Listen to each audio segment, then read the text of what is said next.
pause. Ouais.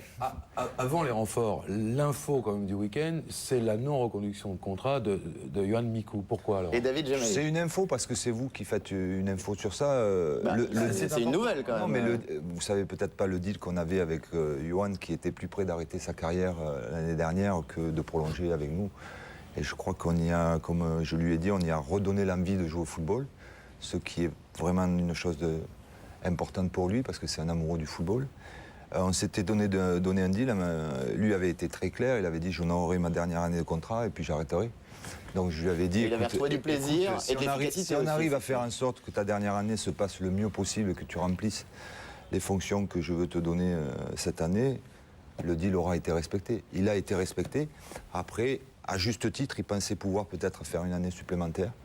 Mais je crois que, comme je l'ai dit, pour lui et comme David aussi, Gemali, même si son cas est différent, les critères de mon choix ont été que des critères sportifs. Mais la saison prochaine, donc c'est la Ligue des Champions. Il y avait une interview notamment de quelqu'un que vous connaissez bien, Christophe Dugarry, dans l'équipe, qui est amoureux également des Girondins de Bordeaux et qui disait pour l'année prochaine, il faut grosso modo une star sur chaque ligne. Alors est-ce que vous aurez les moyens? Faux.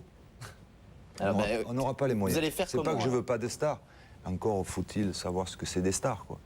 Mais pour le En tout cas, un joueur qui a de l'expérience, notamment en Ligue des Champions. Non. On ne pourra pas. Voilà, c'est clair, c'est net, c'est précis. Moi, je ne veux pas mentir aux gens, ça ne sert à rien de mentir aux gens. Après, les gens vous le reprochent. On va faire espérer quoi? À Bordeaux? Faire venir trois stars internationales du football? Je dis que non. Non, mais les espoirs, par exemple, Hugo Lloris. Ah, là, on est... Hugo Lloris, par exemple. Enfin, Beaucoup de blogueurs souhaitent que Non, Hugo mais je pense nous que... rejoigne. Ouais, c'est enfin, vrai c'est pas que... le poste où il y a le plus besoin à Bordeaux. Hein. Il a quand même fait une Il n'est pas éternel. Oui, mais enfin, il a quand même fait une sacrée saison, mais hein, pour rejoindre ce que vous PSG, dites, je crois Lloris, que oui. Bordeaux, j'espère, aura les moyens d'attirer les bons jeunes joueurs du championnat de France qui, j'espère, voudront faire une partie de chemin avec nous avant de rejoindre les grands clubs de l'élite européenne. Et vous avez déjà des contacts, justement? Je sais que vous n'allez pas me dire. Oui. Et des contacts où? Le type qui essaye comme ça. C'est minable. J'essaye. Là, je vais être jeune. Donc là, je vais être jeune avec Gargamel. Vous avez des pistes. Vianney. Vianney, tu prends, Vianney? Dido, tu prends?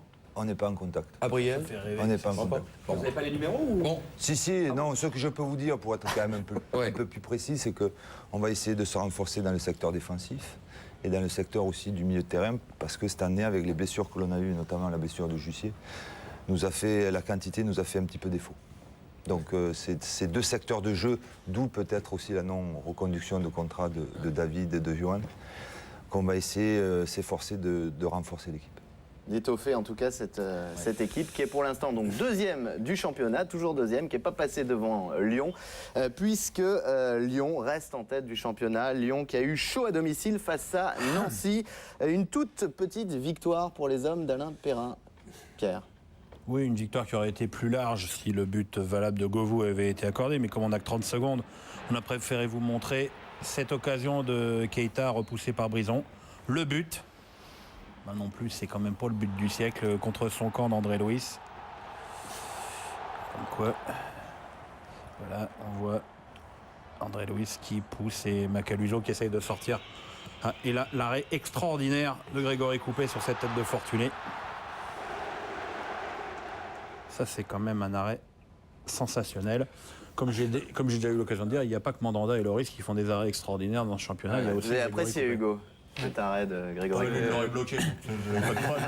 C'est un très bel arrêt, un moment important du match. Alors, Dominique, on a l'impression que c'est de plus en plus dur. Chaque semaine, c'est plus dur pour l'Olympique Lyonnais. Oui, on le dit chaque semaine. Il faut un coup de pied arrêté, un coup Juninho, encore Juninho avec un but flipper. Mais bon, je le disais initialement, il y a dans cette équipe lyonnaise, effectivement, ça patouille un peu, ça patauge, mais dès lors que Coupet, Chris, Toulalan et Benzema répondent présents, et ils ont répondu présents ces dernières semaines, c'est une épine dorsale qui est sans doute la meilleure de la Ligue 1. On l'a vu à Sedan. On l'a vu contre Sedan. Donc, Lyon sera, entre guillemets, un petit champion, mais sera champion quand même. Moi, je veux juste mettre un bémol sur le truc de petit champion, c'est que si Lyon gagne à Auxerre, ça lui fera 79 points, ce qui sera le deuxième plus fort total de des 7 titres de Lyon. Pierrot, quand je te Non, dis- mais bon, 79 points, Tu as raison. c'est tu as raison. énorme. Quand je te Alors, dis Dans le jeu, Non, mais c'est peut-être. dans le jeu que je te dis petit champion. Ils sont moins Au dominateurs. niveau Dans des le jeu, points, ouais, c'est mais génial. dans Mais le point, dans le c'est- jeu, dans c'est le- un petit champion. Oui, mais est-ce que moins c'est pas parce qu'il y a dominateurs, ils sont moins les dominateurs. autres équipes sont Au plus niveau fortes des- comme Bordeaux, par exemple? Est-ce que c'est pas ça, tout simplement, qui fait la différence? Non, je crois que c'est. Lolo vient de le dire, je crois que c'est dans le jeu. Quoi. Ils gagnent petitement. Dans le jeu, ils sont moins dominateurs. Ils sont moins dominateurs. Il y a beaucoup de spécialistes qui sont unanimes là-dessus. Mais effectivement, au niveau des points, n'oubliez pas que le troisième a 64. Il est très loin. Et si Bordeaux n'avait pas fait ce parcours-là, peut-être que, 60 points. que l'écart aurait été le même et qu'ils auraient fêté leur titre de champion à 3 journées de la fin. Encore une fois. Faut oublier dans le moins fluff, quoi. J'ai l'impression que Dans- moi j'ai souvenir de Lyon qui gagnait Ouais. toujours des 2, 3-0, 4-1. Là, c'est plus des 1-0 Ouais, par-ci. c'est vrai par-là. que Il sur faut le- revenir à ce que disait M. Grimaud. C'est que l'épine dorsale, il certes, respecte les vieux est la meilleure de France, respecté, hein. mais pendant un moment, ils n'ont pas pu en bénéficier avec Chris et Coupé. Avec les blessures, ouais. Et Oui, donc, même- je crois que cette année, ils doivent un grand salut à un joueur qu'on a découvert, que j'ai découvert, qui va devenir, à mon avis, un très très grand joueur, c'est Benzema. Alors Benzema, Et justement, Toulalan. on a Et souvent, Toulalan. on a souvent dit que Toulalan, Benzema était l'arbre qui cachait la forêt, puis on a souvent parlé du problème de Ben Arfa, qui ne joue pas, ou quasiment pas à Lyon. Hier d'ailleurs, il l'a fait rentrer à la 77e minute, Ouais. alors que c'était quand même un match capital Alors, pour... un truc qu'il faut remarquer, c'est que le nombre de points pris par Lyon avec Ben Arfa est nettement supérieur au nombre de points pris par Lyon sans Ben Arfa. Mais je pense que là, je me suis fait ma religion à propos de cette histoire. Je pense que en fait, qu'Alain Perrin est victime de cette histoire. Je pense que Ben Arfa, a tort ou a raison, on n'est pas dedans, on ne peut pas savoir, est victime d'un rejet absolu du vestiaire lyonnais, comme Fabio Santos, qu'on nous a voulu faire croire que c'était pour une sombre histoire d'accouchement, comme si on ne pouvait pas accoucher à Lyon, fin de la parenthèse. Très bonne clinique. Ouais, j'ai bonne clinique quand même. Donc je pense que Ben Arfa, je dis encore une fois à tort ou à raison, est victime d'un rejet de la part du vestiaire et que Alain Perrin ne Et peut, tu crois que ne Perrin peut ne peut que- pas l'imposer? ne peut que conseiller ça au groupe. Oui. Ah non, je crois Non, pas, non. tu peux pas. Il n'a pas imposé Fabio Santos non plus. Non. Je pense pas. Je pense que pour avoir la paix, il se prive de Ben Arfa. C'est tout. Mais les résultats sont moins bons. Oui. Et je termine Et quand on voit le match. peut-être un peu moins festif aussi. Et je termine, beaucoup et moins. quand je vois le match de Sedan, où j'ai pu lire et entendre Ben Arfa, ouais, machin, je dis encore une fois que si Keita il n'a pas les pieds carrés, il lui fait 2 passes décisives. Et si Keita il marque ses 2 buts sur ces 2 passes décisives, on va dire quoi sur le match de Ben Arfa? Formidable, il est revenu, quel créateur, 2 décalages magnifiques. Évidemment, quand tu fais des passes, t'es quand même un peu tributaire du mec qui tire au but. C'est- Laurent, vous avez Ben Arfa dans Il votre, le prend. dans À votre mon avis, il équipe. fait pas- Alors non il mais le prend. justement, vous avez Ben Arfa dans votre équipe et puis, si on suit la thèse de Je l'ai Pierre, pas, malheureusement. et les Tu as autres... Ben Arfa Non, et mais- Benzema et les- tu gagnes le voilà. championnat avec 12 points d'avance. C'est évident que même Lyon en début de saison ne comptait pas énormément sur ces 2 joueurs, puisqu'ils avaient fait que des apparitions remarquées certes dans les championnats précédents. Mais c'est vrai que l'éclosion de ces 2 jeunes joueurs, très très bons joueurs, ont fait que Lyon va être encore sacré une 7e fois champion de France. Encore une fois, c'est Raymond Domenech qui lance la saison de Ben Arfa en l'appelant en dernière minute pour les doubles matchs Féroé-Lituanie, Nantes. où il marque au Féroé, son premier but, et il fait une rentrée déterminante.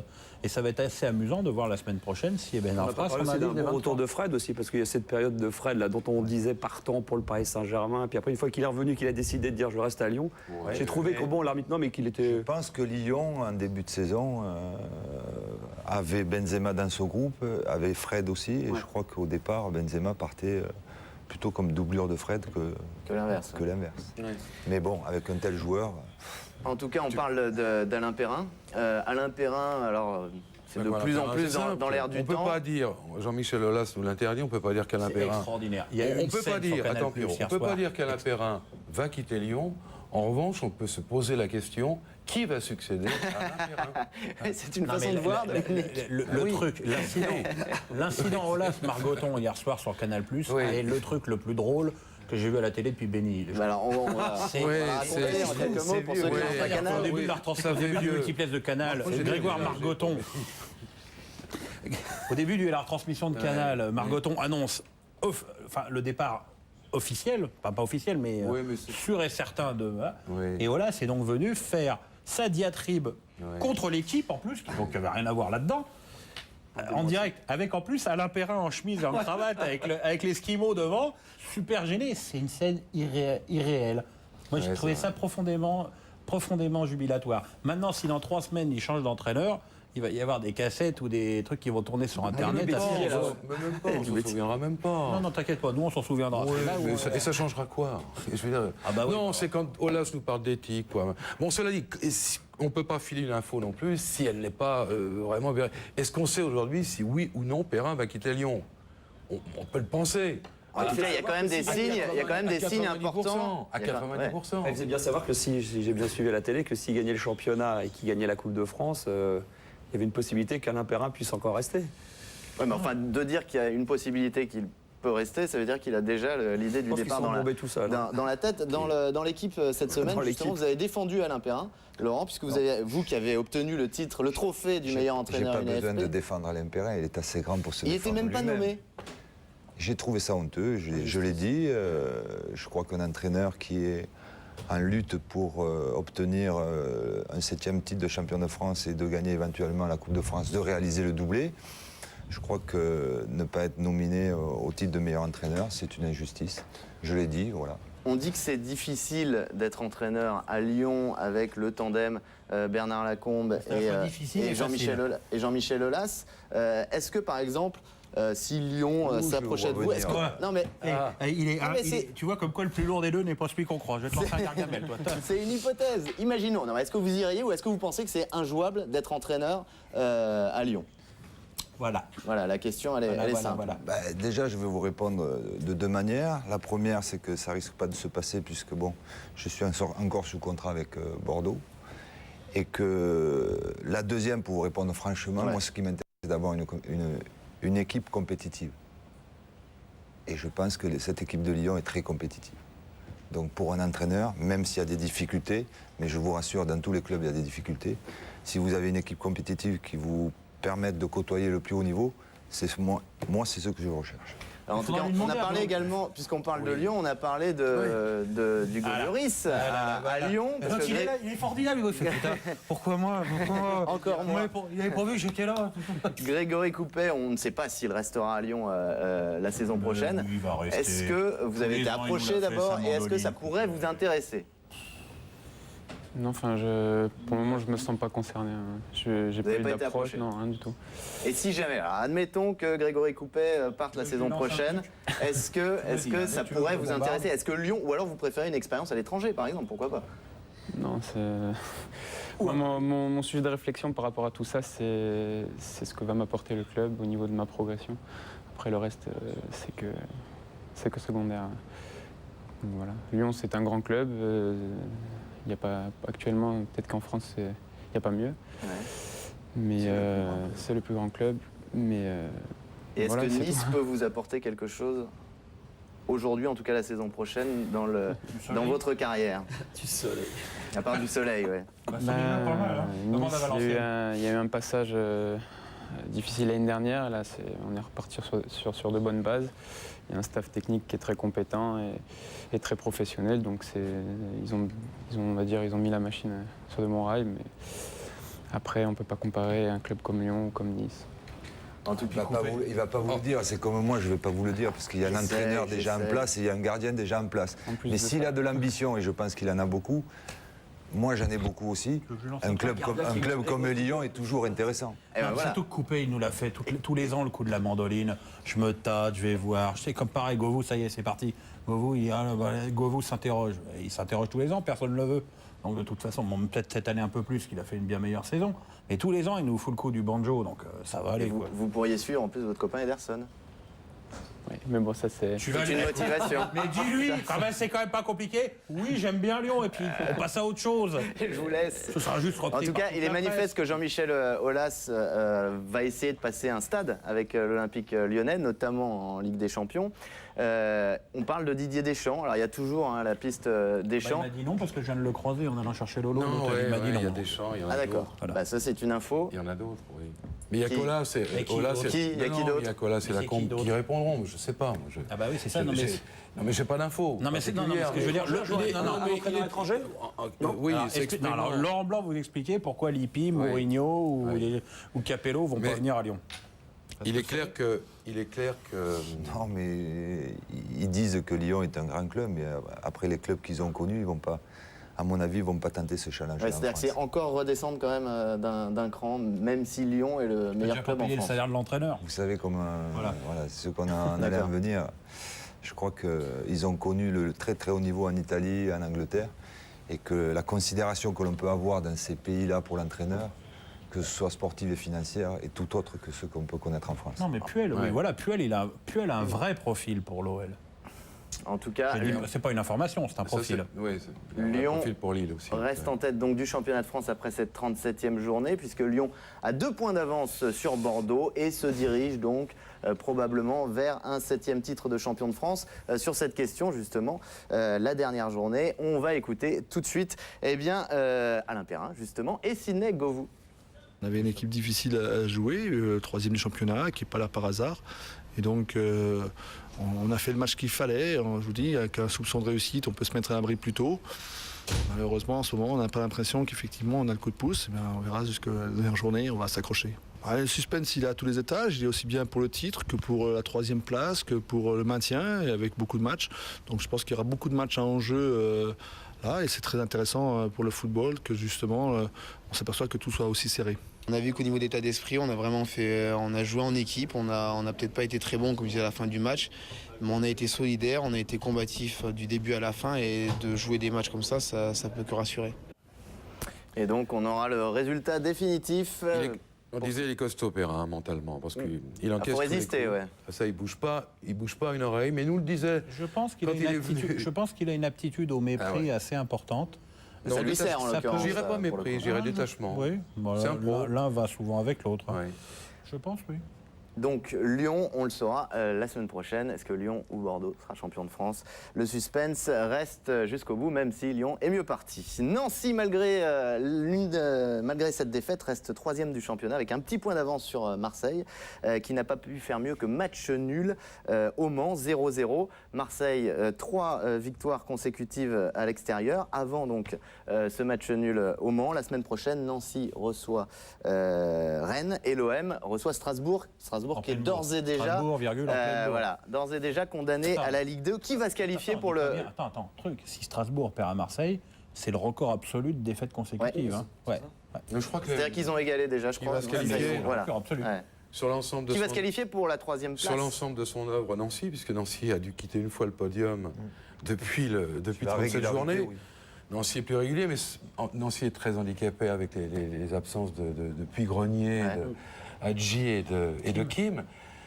Moi, je crois que les Marseillais, évidemment, vont battre Strasbourg, mais je crois que les Marseillais ont loupé le coche et que les 2 défaites concédées au Vélodrome, face à Lille et face à vous surtout, 2 défaites consécutives, parce qu'ils ont été vraiment secoués, quoi. Mais eux, contrairement à nous, ils ont voulu jouer la Coupe de l'UEFA. Oui. Vous croyez que c'est ça? Oui, ils ont perdu face aux futurs vainqueurs, peut-être. Hein. Oui, mais qui se souviendra qu'ils ont perdu c'est vrai. Et qu'ils ont passé un tour de plus que nous et qu'ils se sont au déplacés Vélodrome, 2 fois à Moscou avec la récupération que l'on peut avoir à Moscou. Pas vrai, Pierrot? Oui. On l'avait dit ici. Donc, alors, qui va se qualifier entre Nancy et Marseille pour la 3e place, pour le tour préliminaire de la Ligue des Champions? On ne peut pas vous dire, M. de Verdière, ça dépend des tribunaux. Hein. Ça dépend de l'action folle. Je pense que Nancy a un avantage. Dominique, tu me fais non, et c'est quand même. Je rappelle, le résultat est invalidé pour l'instant. Mais enfin, bon, il n'y aura pas. Enfin, dans invalidé, il y a invalidé. Il n'y aura pas de suite. Mais non, j'espère qu'il n'y aura pas de suite. C'est le truc le plus scandaleux. C'est le truc le plus scandaleux. Et Dieu sait qu'il y en a eu des trucs scandaleux, mais ça, vraiment, cette saison. Sur cette question du 3e et de la qualification pour le tour préliminaire de la Ligue des Champions. Je pense, même si j'adore les Marseillais, que Nancy a un avantage. Quoi, pour la constance, pour Non, parce qu'ils ont un avantage, c'est qu'ils ont un point d'avance, ils reçoivent, et qu'ils sont capables de battre Rennes, comme Marseille va battre certainement Strasbourg, même si ce challenge de Strasbourg peut-être va les remotiver pour essayer de faire un bon match au Vélodrome. Alors on parlait de la construction de Bordeaux d'ores et déjà pour la saison prochaine. On peut évoquer également celle de l'Olympique de Marseille, qu'il soit qualifié pour la Ligue des Champions ou pas. On oublie qu'un truc quand même avec Marseille, c'est que c'est quand même déjà très très bien, à l'aube de la 38e journée, d'être en train de parler de savoir si on va être en Ligue des Champions ou pas.